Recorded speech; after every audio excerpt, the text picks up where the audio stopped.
All right. Hi, everyone. Welcome to another Vervoe webinar. Today, we're going to be talking about burnout. It's 10 a.m. in the world's most livable city, 6 in New York, now that the clocks have changed, and 3 in California. And today, we're going to talk about something a little different, but something that affects pretty much everybody, and certainly something we've been talking about inside our own company and with our clients, burnout. What is it? How do we recognize it? How do we deal with it? Is it something that people are individually responsible for, or companies can play a role in? And how do we get better at this whole thing of being burnt out? I've got with me today two very knowledgeable, very different, very passionate people, Dori Kabillo and Matt Berryman. Dori's a psychologist with over 20 years experience. She runs a practice called Nexus Psychology, which has between 20 and 30 registered psychologists that consult to both individuals and companies. And one of the things that Nexus does is employee assistance programs for large and small companies. And so Dory's very passionate about this topic. And Matt Berryman, who's been in the, actually formerly a cricketer, but most recently been in the startup ecosystem for a long time. As an entrepreneur, advisor, and investor. Many of you will have heard of Matt from his days as the co-founder and CEO of Unlocked. And today he's helping a lot of companies build and succeed in the startup space. Dory, Matt, welcome. Good to have you. Hi, Matt. Hi, Omer. I'm really pleased to be here. Thanks for having us. Appreciate it. Great to have us here. Thanks, guys. So let's get straight into it. Matt, why don't we start with you? Can you explain to us in a simple way, what is burnout? What does it feel like? What does it look like? Yeah, I think, look, it's very different to different people, I suppose, with their symptoms and how they react to the stress. But I think, burnout generally is an over stressor of the, either the nervous system, or also that, your operating system, effectively your brain. So, some of the things that, noticeably different for burnout that I've seen or heard of is, consistent low energy, lack of enjoyment for things that you generally do enjoy, kind of a feeling of being blurred, and having, no kind of differentiation between work and life outside of work. And sometimes, things like disrupted sleep can all be kind of symptoms of burnout as it evolves. Okay, there's quite a lot to unpack there, and we'll get back to some of those points. Dory, do you have anything to add to that? No, I think that's pretty accurate. The World Health Organization says that it's an occupational phenomenon, and it's resulting from exposure to severe chronic stress that's not been managed well. So it's important to stress that burnout is preventable and treatable, even in severe cases. But exhaustion is one of the main issues that you feel when you're experiencing burnout. You also experience a lack of care, like a lack of feeling, and it sometimes comes across where someone's feeling like they just don't, something they really did care about in their workplace, they just don't care anymore. And there's also a lack of effectiveness. So you find that professionally you're not able to do things that you used to do. You can't concentrate well, and that sort of thing.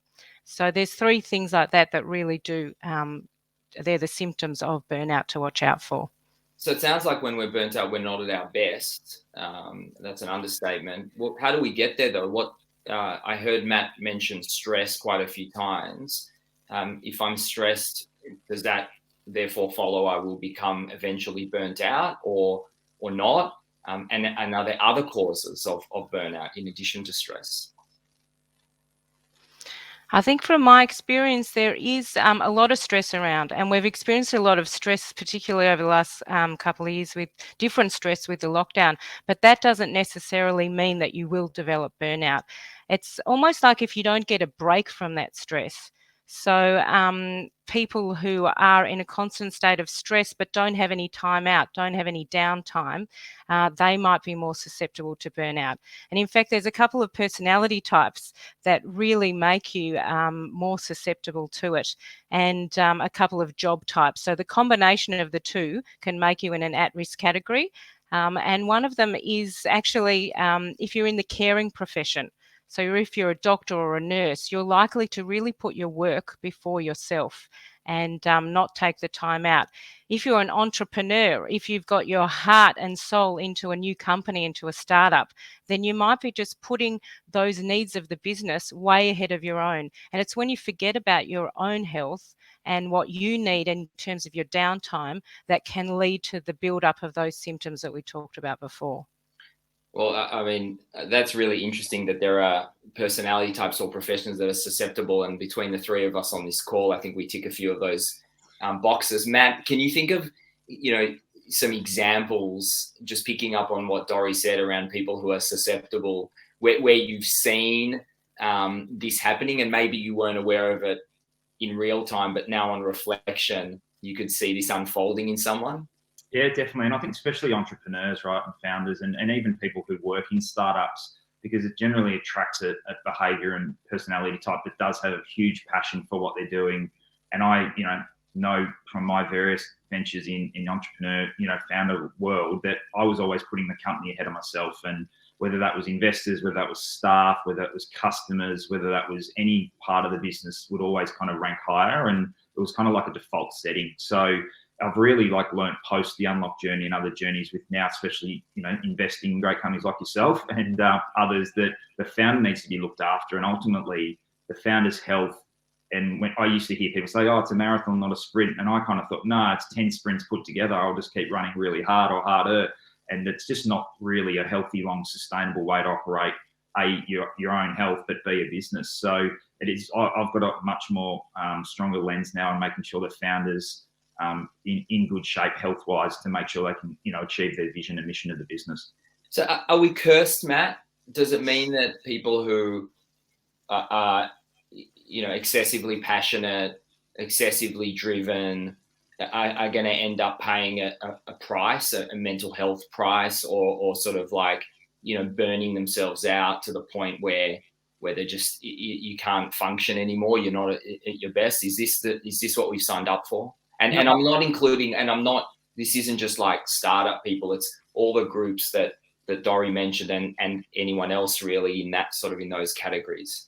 No, I definitely don't think so. I think it's definitely a controllable part of your and is, if you actually rate it highly enough to bake it into your operating kind of model and system. And I've learned a lot of great lessons from the last few years of how I've interacted now in different parts of my professional life, where there's, certain boundaries that you set in certain ways and certain techniques that I've learned. And Dory will go into those more soon. But, they're actual techniques that you learn like anything in, whether it's sport or business. They're things you learn and then you apply those tools to perform better. So, for me, I've got a performance psychology coach at the moment. And, I've got a different one for my health condition, bipolar, but my actual performance of, my number one asset's my IP is my brain. And I have a performance coach and psychologist that helps me with tools to do that. And Dory will be able to speak to that a lot better. But yeah, so I think, and let's get into that, because I think a few people listening in today, and based on the questions we've had in advance, want to know, people are struggling with managing time, managing deadlines, managing work environment, children, all sorts of things, and wanting to be good and wanting to perform, but also wanting to live and survive. And so Dory, let's start with, before we get into sort of remedy or action, how do we what do we need to look for in ourselves? Okay, what are some of the signs and in others to be able to first sort of turn the bulb on that, there's something going on here. Let's recognize that we're at risk of burning out. Sure. That's a good question. And I do feel like we've got a bit of a responsibility to look out for other people as well. I'm always a big believer that sometimes your colleagues notice more about what's going on for you than you might recognize in yourself, but also than what your friends might notice, because they're having a lot more to do with you. And I think if you notice a change, that's the big warning sign. A lot of times we start off in our careers, or even when we're starting off our business, and we're loving it, we're really enjoying it.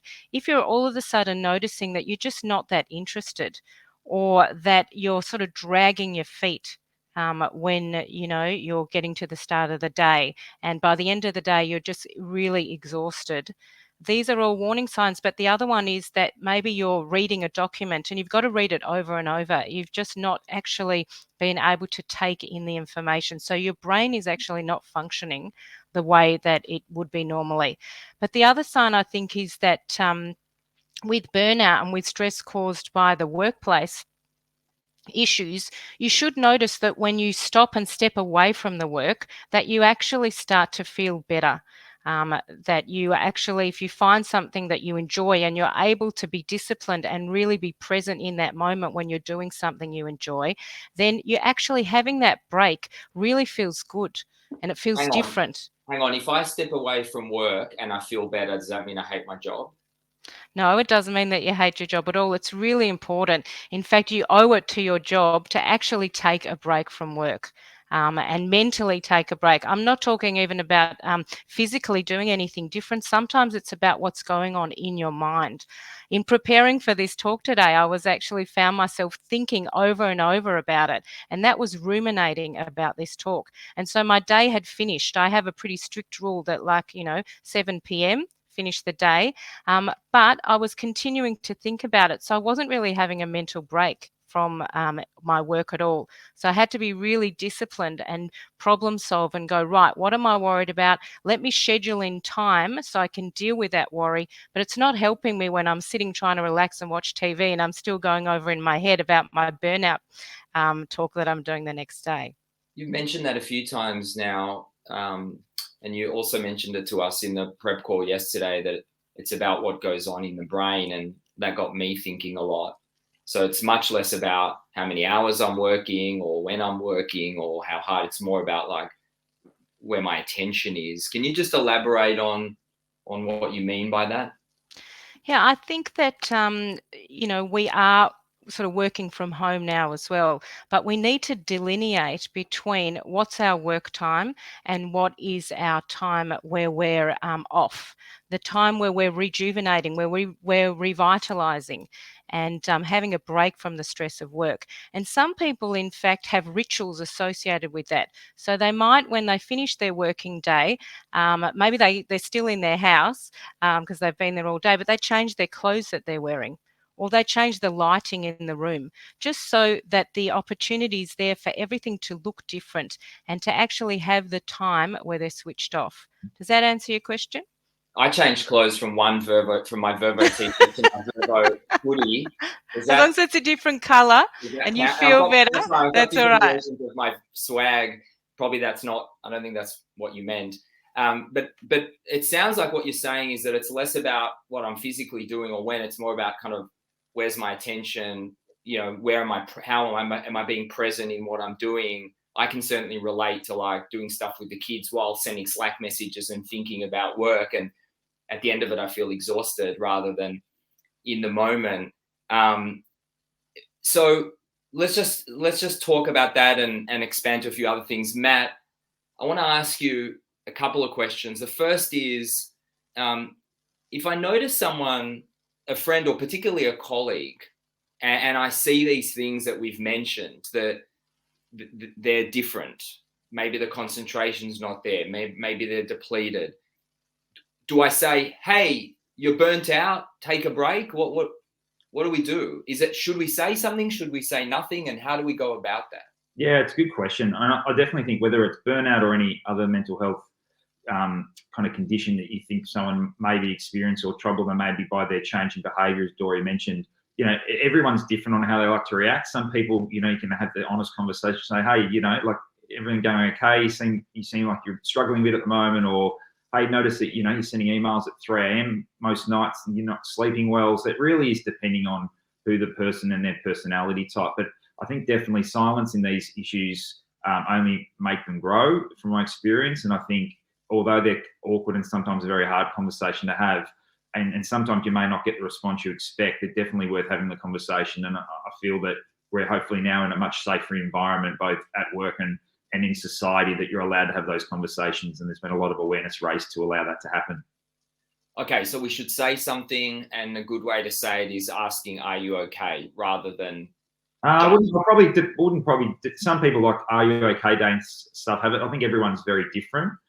because they can be okay, but they might just be experiencing mild symptoms of stress or mild symptoms of burnout. I think it's just more checking in and giving them the platform to have a conversation. So open-ended questions that allow them to actually give you information back more than try and limit it to a yes/no answer would be my preference. Is there stigma, do you think, in the workplace? Matt, I'll start with Matt, and then I'll actually ask you, Dory, as well, because you see this from a different lens as well. You know, if I put my hand up and say, I'm a bit stressed out, I need a break, I'm struggling, is that hard? Do you think, is that hard for people to do? Are we going to be penalized for doing, is there a risk or a perception that we'd be penalized for that? Well, I think perception is the challenge, right? Because it comes from, like, it's great, hence both of us here today to support and give you and your partners and clients and staff and investors or whoever else is on the webinar time, is because it starts at the top. It starts with leadership, and it starts with the ability for the leaders in the organisation, whether that be the founder, the CEO, the executive team, whoever is even in the business that wants to take a leadership position, is to be able to set a culture that allows this to be actually normalized and not be an issue. And when someone puts their hand up, it's not they're trying to have a scapegoat moment where they want to get out of something. It's actually recognized as it's a real issue and something that's taken seriously and prioritized. So I think it really does come down to the culture of the organization. Some cultures I speak to, it is hard because they have different characteristics of a leader, but organizations and great businesses like yourself is opening up this platform to allow people to express themselves as they need. I think we can get better at it as well, to be honest. And Dory, do you think is that are we getting better at this? Is there stigma? Are you seeing that companies are creating an environment where it's safe and open to talk about this, or we still got a lot of work to do in society? I think we are, the elephant in the room used to be mental health, and now we're actually really addressing it. But what I've noticed with the pandemic as well, maybe you guys can relate to this. Now, if you talk to someone, they're more open. There's something that's occurred in our society at the moment through this, that people are willing to talk more honestly about how they are. And you might say to a colleague something like, I've noticed that there's been a bit of a change in you. You've had your camera off, when you usually had your camera on. And you might say that you yourself have been feeling, particularly sort of tired at the moment. Sleep hasn't been that easy. What's it been like for them? And if someone does take the time to open up to you, then what I would say to you is to organise a time, have a conversation with them, but put a sort of note in your calendar for the following week to check up on them the following week and just say, how's it going? We talked last week and this was going on for you. Where have you come to now? And the beauty is that with burnout, one of the things that people report to us that's really helpful is getting support and talking about what's going on, kind of debriefing about what's happening for them. So you can pretty much feel that initiating the conversation and noticing something is also going to be really do well towards them not, preventing the burnout. And then there's always the EAP, where you can talk to people about the fact that there is help available and that organisations are really recognising the importance of setting out and carving a bit of space to allow their employees to talk about what's going on in terms of their mental health, to not ignore things. To actually put some time aside. And, with EAP, it's all confidential, but you get an opportunity to work through what might be on your mind. So you mentioned what companies can do, and I'm going to start in a moment weaving in questions from the audience. I want to start with just framing this. So, Matt, do companies have a responsibility in this area? And if they don't have a responsibility, is it in their interests? Should they care about this? Or is this really an individual responsibility thing? No, I definitely think companies have a responsibility. Like, I remember, we had a very, similar to you, multi-country business with Unlocked, and we were in kind of 7 time zones at one stage with 85 staff. And it was becoming a real challenge, like with the time zones, getting people together, the always on mentality. So we focused a lot and spent a lot of time and money on our staff. And one of the things I used to talk about was, my role as a founder was not only to set the vision and the strategy, but was to find the best financial and human capital, is what I called it, in the market. And that human capital is priceless, because that's what builds your business. And you look at tech companies especially, it's not, unless it's tech-enabled machinery, but it's not physical assets that you're building. And therefore, it's actually the humans in the business that are driving the performance. So I actually think it's starting to get there, but I reckon it's a massive differentiator if there's a focus. And at one point I put forward to the board, I'm going to hire a full-time psychologist. I was like, well, for 150,000 a year, like, it's a bargain for what we've got in terms of our staff. And it was a little bit, seen frowns, the board were like, oh, really? Okay, that's a bit different. And now Billions has normalised it. But I think that, I think it's definitely a responsibility for the organisation, but also for each staff member that works within it. It's really fantastic to hear what you're saying, Matt. And I think organisations recognising that your mental health and mental health first aid is really important, just like your physical health. But I think, Omer, we spoke about certain personality characteristics, and you might be able to identify the person in your staff. Maybe it's the highest performing person, the perfectionist out there. And you might just think to yourself as a leader, okay, I'll just spend a bit more time checking in with that person, because likely they may have some of these symptoms. But I think it's a bit of a dance between the employer and the employee as well, the organisation and the person. So let's talk about that. I've got a few questions. I've had a number of situations where I've said to people, listen, you need to slow down. And usually and by the way, that's not my default disposition to tell people to slow down. But on occasion, I've said, oh, you need to take a break. And they've just like brushed it, like, don't worry, forget, don't worry. And maybe it's because they want to give me the impression that they're fine, they're working hard. So as a leader, how do I deal with that when I've actually identified it, called it out, and the person's not accepting of that, or they're not taking action because they're being brave?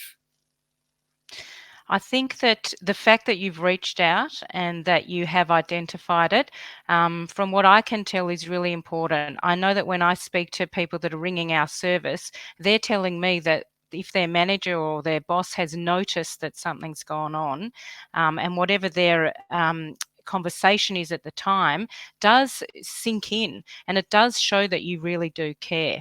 And I think even if they're not responding straight away, something about that conversation is being internalized, and they might be okay, Omer. They really might be fine, because, like I said before, it's about how you plan your time. It's a scheduling issue. If you're really disciplined and you're on and you're at full pelt during the workday, but you're really able to stop yourself thinking about work and turning off, and you have your space to yourself coming out of it, you are possibly managing really well.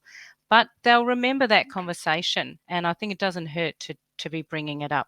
So it's worth mentioning. And a subset of that is, or a variant of that is, these personality types that are susceptible are often people who struggle to say no to things, and want to take on the world. And I've definitely at times, found myself saying yes to everything and then regretting it later. And I try and say no to more things now.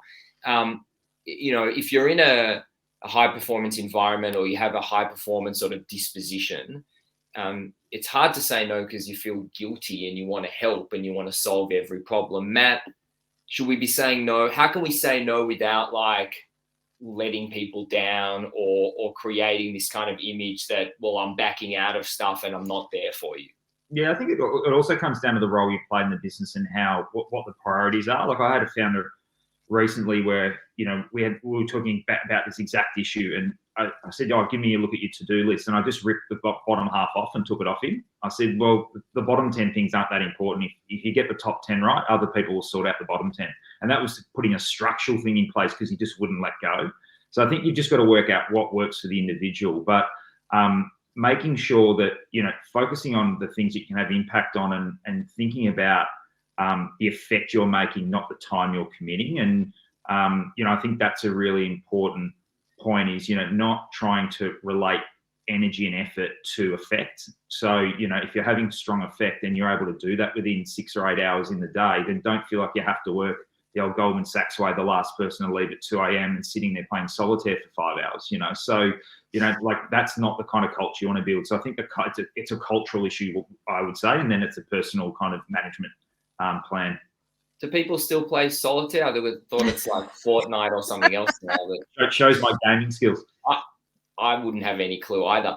So there've been a number of questions that are very similar in their theme, and they're all around this topic of like, how do I balance, urgency and so many things to deliver with not burning myself out? And you've started to answer that, Matt. You talked about priority. Is it okay? The example you gave is sort of top down, where the manager says you don't need to gives the employee permission. But what about in reverse? Is it okay for someone to say, hey, you've asked me to do these 56 things, but actually 4 of them are going to have 86% of the impact. I'm just going to do those, and these other ones are going to wait, or someone else is getting should an employee be doing that? I think so. If they've got a case for it, absolutely. If all of it needs to be done, it'll be prioritised. But I think it's, again, prioritisation and mapping out and saying, look, I can get to those 56 things if you really want them all done, but this is the timeline they're going to be done on based on my priority map, which is tier 1, tier 2, tier 3. So it's a difficult conversation when you're reporting into someone to have that conversation. But I think it's about showing them the value you can create from the time you spend on the right things, not all the things. So, Dory, what are some of the things that companies can put in place? So rather than sort of saying it's up to you as an individual to be responsible and it's up to you as a manager to be, we've talked about some of that, but as a system, as an organization, what are some of whether it's cultural things, whether it's policy, what can companies do to create an environment where that is more conducive to this type of, where people have permission to call these things out, to manage priorities rather than just work themselves into the ground. And we're getting to the point now in the webinar where we're starting to wrap and want to leave people with some really actionable things to take away. I think every organisation is different. So it's hard to sort of have a blanket communication about it. But I do feel like you need to listen to your employees about what they want. It's no use spending a whole lot of resources on something that the employees don't really want. I know that we've run workshops with organisations and with teams specifically on how to manage and how to, give them some education, give them some toolkits, tools in their toolkit to be able to manage things like burnout. There are some really important tips that can go with that idea of that Matt talked about, where you need to train your brain to be present where it is, and that's around mindfulness. So some organisations are very much into introducing mindfulness techniques. But I think it's really about that having the communication and being willing and open to talk about it as a phenomena and not ignoring it, not sweeping it under the carpet. The other thing is, even attending one of these workshops is a really positive step. You're really showing that burnout and, mental health is an important issue. Having an EAP program is important as well, so that your staff can go somewhere that's confidential to be able to talk about issues. But I think delineating between workplace and often your on time is important. And you spoke before about everyone being in different time zones. And I think that's fine. Maybe the workplace needs to also understand not to have an expectation that you're there from 9 a.m. till 7 p.m., Melbourne time. You might not be able to get someone at 2 p.m. because they're picking up their kids. So just having a lot of flexibility in terms of that as well. Yeah, probably the only one I would add to that, which is I found super helpful, and I think, universally is now as being seen as one of the superpowers, is sleep. Getting the right amount and quality sleep every night actually changes so much. And I remember reading a study recently that, sleep deprivation at its highest is like being 0.1 to 0.15 blood alcohol limit. So when you think about that, you wouldn't be turning up to work drunk from your mental capacity and from a health safety perspective. But it does show how much it does inhibit the brain to think clearly and make actionable and good decisions, is when you're sleep deprived. It's like being drunk. So that's a really important point around sleep. And that's another thing, sleep, that is similar to what Dory was talking about before around attention. You can, in theory, sleep for 8 hours, but sleep really poorly, and because you're constantly waking up and tossing and thinking, or you can get potentially less sleep, but really high quality sleep, and it's time for sleep. It's not just about the hours, it's about the quality. let's wrap. We've covered a lot. Let me try and just do a quick summary of what we've covered today. So burnout is about a state where we're not at our best. It's particularly around the brain and our mindset and our attention, less about our physical state, but it does manifest with physical symptoms of physical exhaustion and other physical things that we're not feeling great. Some of the signs we can recognize are changes in behavior, poor concentration, even change in color, exhaustion, all those kind of things. It will be brought on by stress is one of the main things, but also, to Dori's point earlier, not giving ourselves the time and the space to not be on, to not be keyed up, to not be working. So really it's less about how many hours am I working and more about, can I have a time that I've defined that I'm now working and a time that I've defined that I'm now not working and doing something else. It's okay. And in fact, we should call it out when we recognize it, but we need to be thoughtful about how we do it. We do have responsibility as leaders and as a company to create an environment where people feel like they can call it out either about others or themselves. And we can put in place some processes to support people when they are experiencing that. Because at the end of the day, we're human beings. And to Matt's point, we're, the most important and valuable asset of a company is the people. And if we run them into the ground and have everyone at 3/4 or half capacity, it's pretty obvious what. So just from a productivity perspective, not to mention the human emotional perspective, it's pretty clear where we're going to end up with that. Have I missed anything? Anything sort of? You've done really well with that, a summary. I really do. I would just add also to be aware of the symptoms within yourself and be aware to, if you're noticing it, to do something about it. There's the Sydney Burnout Survey, which is a really easy survey to take that can give you some idea of where you stand in terms of your level of burnout. And also to really watch that ruminating thoughts. It's hard to break a habit of continuing to think about work, even when you're with your kids or, having dinner, watching TV. It's important to be quite strict with yourself to change that thought pattern. And your organization, Nexus, runs that survey? We can offer a link to the survey, and results can be provided via email and then a consult to talk about it. Okay. So anyone who's interested in that can contact Nexus. Thanks so much, Dory. Matt, any final thoughts from you? Anything we've missed? No, I think it's a great wrap. Thanks so much, Matt. Thanks so much, Dory. It's been great for you to share your professional insights, but also just personally, your opinions. Appreciate everyone for joining us. This is slightly tangential to what we normally cover, which is straight up recruitment, but equally, if not more important, if we're burnt out, we're not going to be very good at recruitment or anything else. Thanks, everyone. That's a wrap. Thank you.